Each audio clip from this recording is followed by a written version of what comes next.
What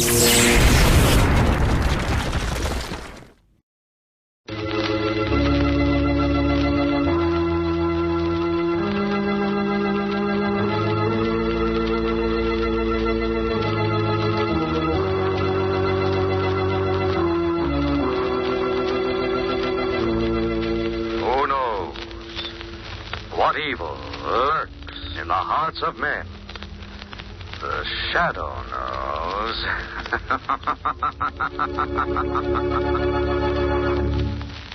Once again, your neighborhood blue coal dealer brings you the thrilling adventures of the Shadow, the hard and relentless fight of one man against the forces of evil. These dramatizations are designed to demonstrate forcefully to old and young alike that crime does not pay.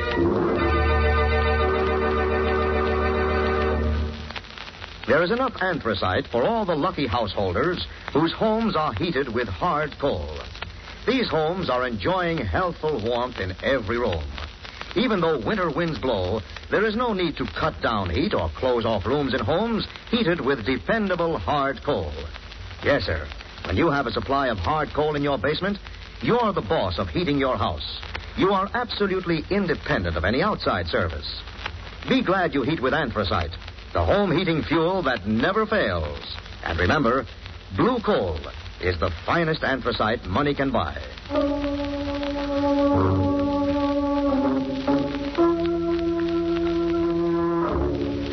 The Shadow, who aids the forces of law and order, is in reality Lamont Cranston, wealthy young man about town.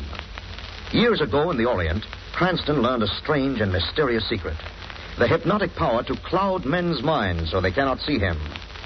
Cranston's friend and companion, the lovely Margot Lane, is the only person who knows to whom the voice of the invisible Shadow belongs. Today's drama, Death and the Black Fedora.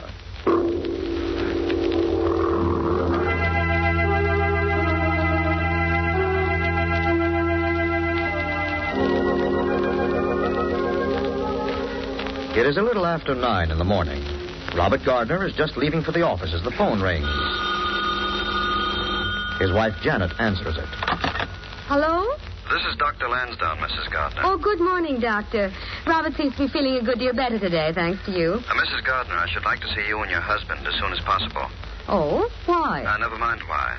That'll wait until later. Meanwhile, I've made plans for you and Robert to dine with me at 7. This evening? At my house. Oh, but I'm afraid we have other plans. Then you'd better change them. Dr. Lansdowne. Believe me, Mrs. Gardner, this is more important. Hello? Hello? Well, of all the... Lansdowne, Janet? Yes. Seems we're having dinner with him, whether we want to or not. Why shouldn't we want to? You've been awfully helpful to me in my illness. Yes, of course, dear, but you sounded so upset. All doctors sound a little brusque at times, dear. Yes, I suppose so. Well, I'd better be going. But by the way, where's my hat? Which one? The black fedora. Hanging in the closet, probably. No, it isn't. I've looked. Well, perhaps you didn't bring it home. No. Do you mean I just walked off and left it somewhere, my own hat? Robert, please. But, Janet, you mustn't excite yourself. Dr. Lansdowne says your nerves are much better. I wonder if he knows. I wonder if it's as simple as nerves. What do you mean? I mean, I'm afraid the doctor's letting me down easily. Oh, darling. I mean, it's... sort of thing has been going on for weeks. It's getting steadily worse. I wonder if I'm not losing my memory altogether, my memory or my mind. Stop it. I won't listen to such talk. All because of an old black fedora. Now, you just forget it and buy yourself a new one. I can't very well do that either. Why not? Well, this illness of mine has cost us money, Janet. Lansdowne's bills have been high. In fact, we're almost broke. But I thought you had lunch with your Uncle Theodore yesterday to borrow some money. I did. Well? He said no, Janet. Oh, Robert, how could he? The money's your inheritance. It's my inheritance, but it's in his trust until he dies. He's completely within his rights. Well, it's all right, dear. We'll get by. How much do we have in the bank? Something like $200, I think. I'm afraid to trust my own memory even about that. You don't have to. Just relax. The bank statement came this morning. Oh, where is it? I put it in with your morning mail, but you forgot to open it. Take a look at it for me. I want you to know that I begged Uncle Theodore. I used every argument I can think of. Robert. Yes? There isn't $200 in the account. There's $10,200. What? Look. Here, see for yourself. $10,000 deposited to the account of Robert Gardner yesterday afternoon. I don't understand. Neither do I. I'll call the bank. Well, they should have some explanation, but... Janet, What are you staring at? the morning paper. Here on the telephone tape. What about it? This headline. Prominent citizen attacked in home yesterday afternoon. Is anyone we know? Someone we know very well. Uncle Theodore Gardner. Oh, no. Yes. I'd better phone his house at once. Here, finish reading the article. Well-known retired broker suffers skull injury. Number, please. I want Lansing Gate 29050. Theodore Gardner was brutally attacked in his home at number 2 Burlington Street at a little after 12 a.m. yesterday. Dr. John Lansdowne, the family physician who arrived on the scene shortly after the attack, gave the following details to the press. Hello, the Gardner residence. I'd like to speak to Theodore Gardner, please. Who is this? This is his nephew, Robert. Would you ask my uncle to come to the phone, please? I'm afraid he can't do that. Why not? Because, young man, he's dead. What? This is the superintendent of the building. Your uncle passed away at 5:30 this morning as a result of the beating he took yesterday. Hello? Hello? Robert, what's wrong? Finish reading that article. But I... Finish reading it, Janet. The elderly man was discovered in his drawing room by his physician. He'd been struck repeatedly with a pair of heavy brass fire tongs. The motive was obviously robbery, as it was revealed that cash was missing from the safe to the account of... Go on. Go on. Robert. To the amount of $10,000. That's what it says, doesn't it? Doesn't it? Yes. The exact amount deposited in my account yesterday. Robert, you did it. I don't know. Think, can't you remember? Remember. How can I trust anything I remember? What's that? I'll see. Hello? Mr. Robert Gardner? Robert Gardner speaking. My name is Squires. I have a little business at 241 West 9th Street. And I'd appreciate your trade, Mr. Gardner. You'll have to call another I'm time. in the fancy dress business, Mr. Gardner. The Gaiety Masquerade Costume Company. Look, I don't want any But costume. you will, Mr. Gardner. You'll need a shroud. If you're not here in the next 30 minutes...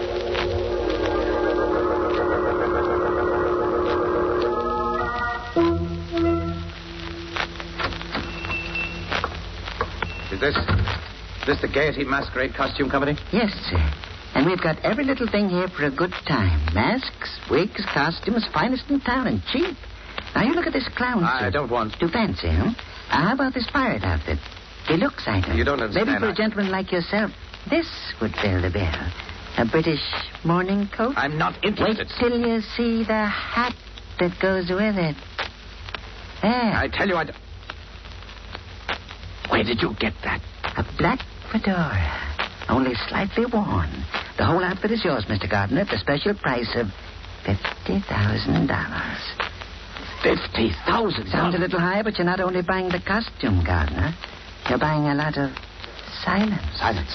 You left this hat at your uncle's house yesterday, and you killed him. Who told you that? A gentleman who saw you in action. Dr. Lansdowne. Lansdowne? He was in the entrance hall at your uncle's house when you came out of the drawing room with $10,000 in your hand and blood on your shirt front. No. You can deliver the $50,000 when you get to Lansdowne's house tonight. But I haven't got $50,000. Lansdowne is expecting you and your wife at 7 o'clock, Mr. Gardner. If you bring along the $50,000, he'll be glad to talk business. And if not? He'll be glad to talk.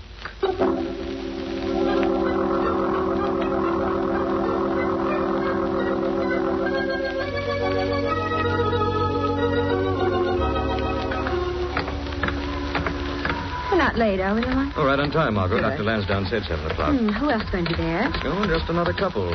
Gardner, I believe their name is. Janet, Robert Gardner. Oh. I'll ring. You know, darling, I've decided I like your new hairdo. Oh, thanks. Bit of an experiment. Lamont and Miss Lane. Hello, Dr. Doctor. Lansdowne. Come in. Thank you. Mrs. Gardner just got here. Robert will be along in a minute. Right this way.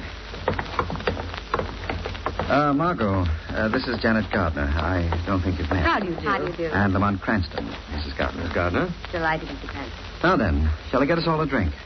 Shall he, Lamont? No, not for me, thank you. Skipping the beverages? Yes, but I'd like to use your phone if you don't mind. Not at all, by all means. It's right there on the end table. Thank you, friend. What about you, Margot? Just one cocktail before dinner? Oh, I Hello. don't know. Hello. What's the matter, Lamont? Phone, I'm afraid the line is dead. Dead? Oh, I'm sorry. Someone must have let the extension off the hook in the upstairs library. I'll go and see. Oh, don't bother, please. Don't bother at all. You make yourselves at home.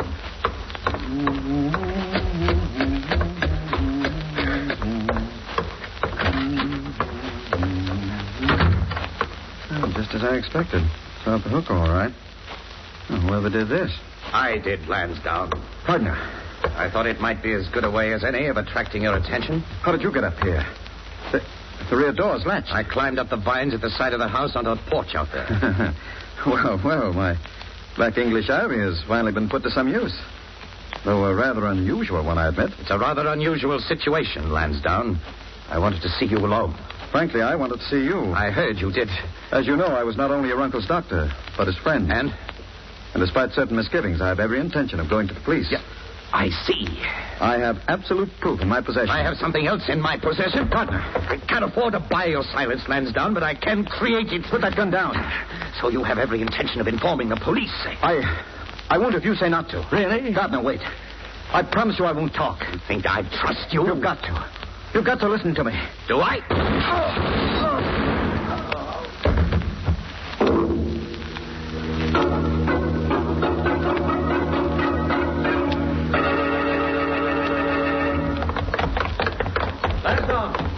Lansdowne. I'm afraid he won't answer you, Mr. Cranston. Lamont, is he... Yes. One of the bullets pierced his heart. Oh, Easy, darling. but who could have done this? Who else was in the house? Why, nobody except the four of us. Someone else is here now, What's that? and he's standing right in the door. Who are you? My name is Squires, and I run the Gaiety Costume Company. What happened to Lansdowne? He's dead. Dead? He's been murdered. What? Did you say murdered? Yes. Well, where's Robert Gardner? I haven't seen him. Why? Because I saw him. Not long ago, I showed him a black fedora and told him something. Told him what? I told him that Lansdowne... Squires! Lansdowne.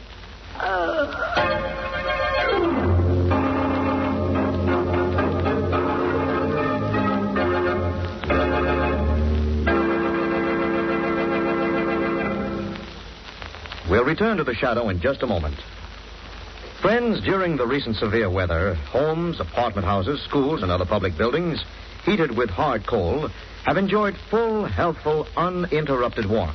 Regardless of snowstorms, halting highway traffic, or causing power failures, homes and other buildings heated with hand-fired hard coal have been sure of continued heat. That's because enough coal can be stored to carry you right through the severe part of the heating season. Yes, when you have a supply of hard coal in your basement, you have the assurance of a warm and snug home at all times. Now, here is something else. Coal can be just as convenient to burn as any other fuel. With a Blue Coal Temp Master on your furnace, all trips to the basement to adjust furnace dampers are eliminated. The Temp Master automatically adjusts them for you, keeping your home constantly at the healthful temperature you set on the upstairs dial. You'll be glad you heat with dependable hard coal when you discover how little attention your furnace requires with a Temp Master automatic heat regulator. The Blue Coal Temp Master can be installed on any furnace without interrupting the heat in your home. And a Temp Master will save you a lot of coal. Call the nearest Blue Coal dealer tomorrow and ask him to demonstrate the Temp Master in your home. Now, back to the shadow.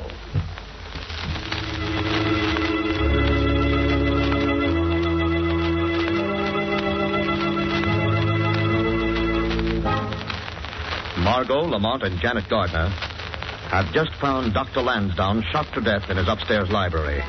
When Squires of the Gaiety Costume Company walked in out of nowhere, asked where Robert Gardner was, and was also shot by an unknown assailant. Margot and Lamont have just gone downstairs to phone the police when... Listen. Someone at the front door. I'll get him. What's happened? What's happened? Who are you? I'm Robert Gardner. Oh. I was just coming up the drive and I thought I heard a pistol shot. You did. There have been 2 murders in the past few minutes. Murders? Yes. Who are you? I'm Lamont Cranston. This is Miss Lane. Robert? It's my wife. Where is she? Upstairs with the victims. No objection to my going up, is there, Mr. Cranston? Not at all, Mr. Gardner. Now then, Margaret, we'd best call the police. It's most peculiar. What is? This. Here on the floor. Let me see. What is that? Leaf. Black English ivy. Where'd it come from? Fell from Gardner's overcoat just now as he took it off. What could that mean? Could mean that Gardner didn't just come up the drive, Margot. He's been around to the side of this house where this ivy grows up the wall. The second floor porch. You mean you think Gardner... I think it's worth a visit, Margot. From Santa.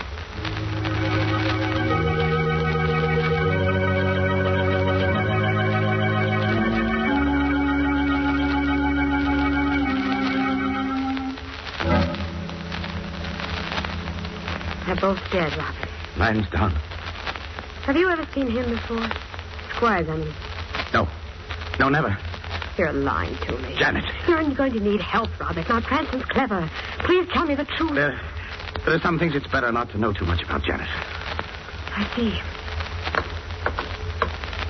I'm going downstairs to keep an eye on things. Let's join you a little later. Be careful, Robert. Oh, please be careful. Squires, what were you doing here? How much did you get a chance to tell? Laughter. Where did that come from? It couldn't be them. Dead men don't laugh. It's happening.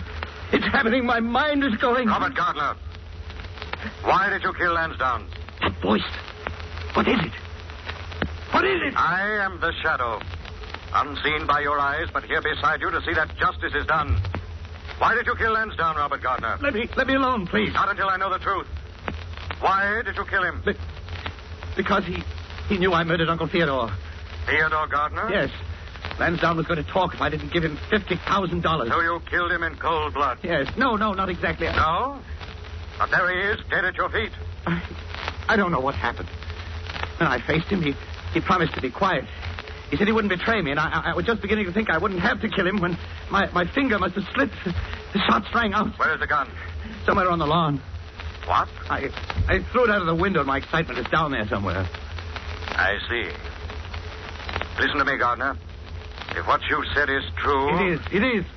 Then there may be a way to help you. Yes. But meanwhile, if you try to escape, the shadow will find you wherever you hide.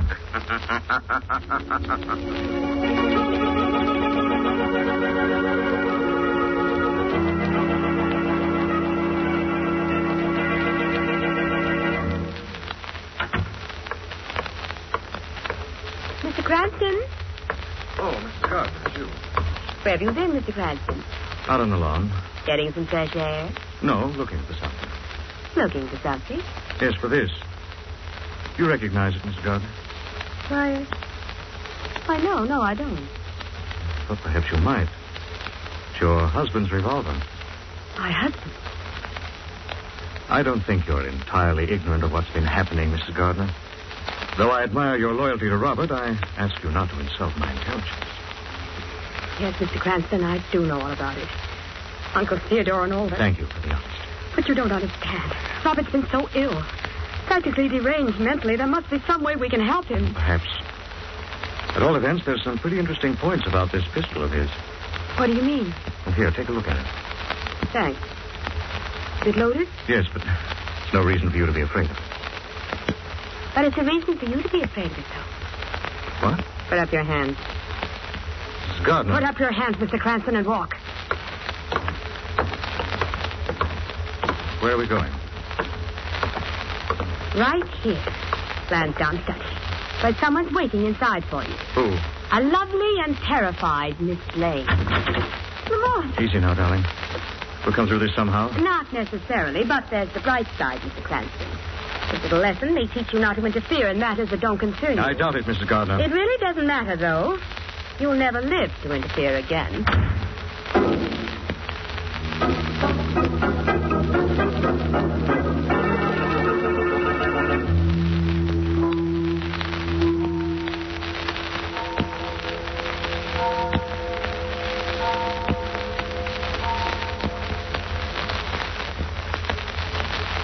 If the house is the same.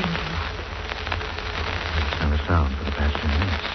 How are we going to get out of here? I'm afraid the door's our only chance. What about the window? Latticed with iron. This woman locked the door. There may be a key. Where? You never know till you look. Maybe in this desk. Lamont, Yes? what's this? Let's see. Looks like a legal document. Look. Lansdowne signature. Let me see that. Listen to this. To the authorities. In my capacity as Theodore Gardner's friend and physician, I become familiar with his affairs, and I regret to say that of the $500,000 he was holding in trust for his nephew Robert, he's disposed of the sum of $200,000 on his personal expense. Lamont, does that mean that Theodore Gardner's been stealing from his nephew's inheritance? Looks like it, Margot. It also means I have the clue to this curious little Chinese puzzle at last. But I don't let it... Madam, Smoke. Thought I smelled smoke. I'm afraid you do smell just that. Lamont, Easy now. we've got to get out of We'll do here. our best. What's that? Who's there? Robert Gardner. God! We thought the house was deserted, Gardner. I was left behind to do the dirty work, Such as? setting this place on fire. Leaving us locked in this room, of course. Yes. Is it possible you're finding it hard to do? If only we could make a deal, Cranston. If only you'd agree not to tell the police about the fact that I killed Dr. Lansdowne. You didn't, Gardner. What? Your gun proves you didn't kill him. How? When I found it on the lawn, the chambers were full. It hadn't been fired. I don't understand what happened. Open this door. Maybe I can explain. But- Open it, man. All right, now. Tell me, where's Janet? She's gone. What's she I've been doing? home in half an hour. Was arranging to help me get away. I see. Well, go on. Meet her. But I still want to know. Tell her you've gotten yourself a ticket to Tahiti or someplace, that your boat leaves in half an hour. And I think you'll get all the explanations you're looking for. All right, Mr. Cranston. I'll do as you say. Good luck, Gardner. Go on. You think we should let him go alone? He won't be alone. When he needs help, there'll be someone on hand. The shadow.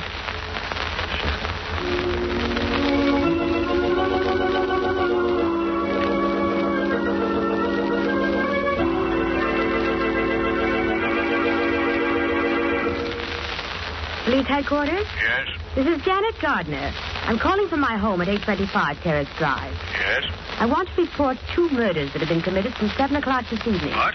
I thought you'd like to know that the man who committed them will arrive at this house within the next 5 minutes. How do you know? The man happens to be my husband, Mr. Robert Gardner. What? What'd you say? Hello? Hello? There. Done. Just a moment, Robert, darling. Oh, come in, dear. Janet, I just came back to say goodbye. What? I'm leaving, Janet. I'm on my way. Where do you think you're going? Tahiti. My boat leaves in half an hour. You're not going anywhere, Robert. Why not? Because if you take another step, I'll kill you. Janet. Better listen to reason, darling. I can say you tried to escape and I killed you in the struggle. Janet. Then it's true. It's you. What are you talking about? You killed them. Both Lansdowne and Squires. Oh, you're crazy. Is he, Janet? What was that? Is he crazy? Somebody else in this room. The shadow. Your husband isn't crazy, Janet. He's perfectly sane. It wasn't he who murdered Squires or Lansdowne. He did, I tell you. He murdered them because they knew he killed his Uncle Theodore. But he didn't kill his Uncle Theodore. I didn't. No, Robert. Well, then who did? Who did? Nobody did. But he's dead. Is he? Who saw him dead, Robert? Why, I know one now that I think of it. Exactly. What's more, you'll find no obituary notice in the evening paper. As a matter of fact, Robert, no one was even told he was dead, except you. Who's that? Open the door and see. Robert. Open it. Uncle Theodore. Yes, my boy. I heard you were in trouble. Murder, I believe. I've come to help you as best I can. You? But you were killed. Aye. A voice on the telephone this morning said you were dead. Nonsense. Impossible. You must have imagined it, Robert. Your nerves, you know. Well, I heard a voice. I know I did. You did, Robert. You heard the voice of your Uncle Theodore. What was that? It was your voice, Theodore Gardner. You disguised your own voice and announced your death to your nephew. Part of the plot you and Janet worked out together. What are you talking about? You arranged with Janet to play on Robert's nervous illness and persuade him that his mind had failed and that he'd murdered you. You're crazy. Why would I fall in with such a scheme? To get rid of a husband you didn't love. And for a share of what Uncle Theodore had left of Robert's inheritance. That's not true. It is true, Uncle Theodore. You wanted to get rid of Dr. Lansdowne. That was at the bottom of everything. You wanted him out of the way because the doctor knew you were stealing from Robert's inheritance. That's lies. All lies. You thought if Lansdowne became an eyewitness to Robert's crime, Robert would kill the doctor for you. I intended to kill him. He said he was going to the police. You intended to, yes. But Uncle Theodore out on the terrace saw that things weren't going according to schedule and shot Lansdowne himself to make sure. Uncle Theodore killed Lansdowne. And later shot Squires from the same vantage point when he realized that gentleman might renege, too. He shot Squires, too. Yes, Robert. Your murdered uncle was the one who committed the murders. Whatever you are, you're smart. Too smart. Where are you going? Out that door. Come along, Janet. I wouldn't use that door if I were you. Why not? Open up. Come on, open up. The house is surrounded. Because, as the officer says, the house is surrounded. Surrounded by police that Janet sent to arrest her husband for murder.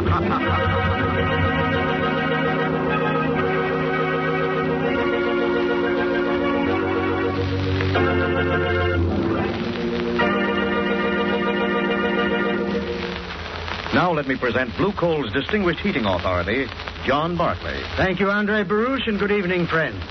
This winter, millions of people are mighty thankful they heat with hard coal. All winter long, they're able to keep their homes at any temperature they please. Yes, when you use hard coal, no one will request that you turn your furnace down to conserve fuel. And now users of hard coal can have this failure-proof heating automatically controlled, thanks to the Blue Coal Temp Master heat regulator. It's like an electric brain on your furnace. The Temp Master opens and closes the dampers without even a thought on your part. It saves countless steps and saves a lot of coal, too. Modernize your furnace by installing a Blue Coal Temp Master and assure yourself of economical, carefree heating comfort. It will pay you to call the nearest Blue Coal dealer tomorrow for a free demonstration in your own home. I thank you.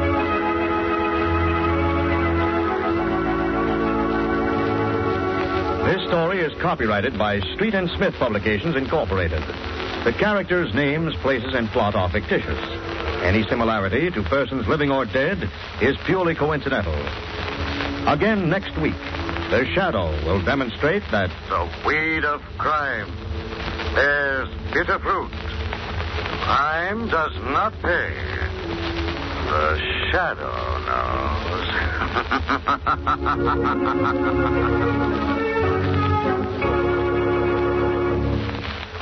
next week, same time, same station, your friendly Blue Coal dealer brings you another strange and thrilling adventure in the Shadow's daring battle against the forces of evil. The Shadow is presented by the DL&W Coal Company, distributors of Blue Coal. Lamont Cranston is played by Brett Morrison. Margot by Grace Matthews. Your announcer is Andre Baruch.